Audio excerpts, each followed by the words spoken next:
একজন ফর্সা, একজন কালো, একজন নাক পোচা, একজন নাক খাড়া, একজন নামাজ পড়তে ভালোবাসে, একজন পড়ে না।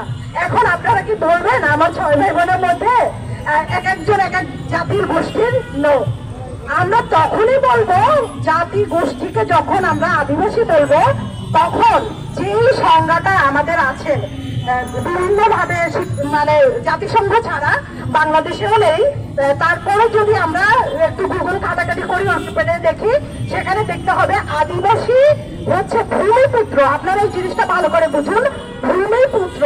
স্মরণতীত কাল মানে হাজার হাজার বছর, হাজার হাজার বছর থেকে তারা এই ভূমিতে ছিল।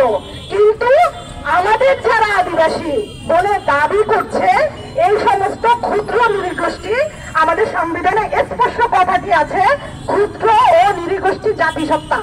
তারা কোত্থেকে এসেছেন? তারা বিভিন্ন যুদ্ধ বিগ্রহের মাধ্যমে, বিভিন্ন দাঙ্গা হাঙ্গার মাধ্যমে, আজকে যেমন রোহিঙ্গাদের আমরা আশ্রয় দিয়েছি, সেরকম ভাবেই তারা আমাদের দেশে এভাবে একসময়ের অধিবাসী, আজকে বাম থেকে শুরু করে কেউ কেউ আমরা স্বীকৃতি দিতে চাচ্ছি যে তারা আদিবাসী। আমি একটা কথাই বলতে চাই, বাংলাদেশে কোনো আদিবাসী নেই।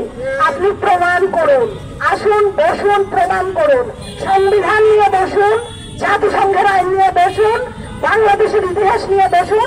বাংলার কোনো আদিবাসী নাই, আমরা সবাই বাংলাদেশী। ধন্যবাদ।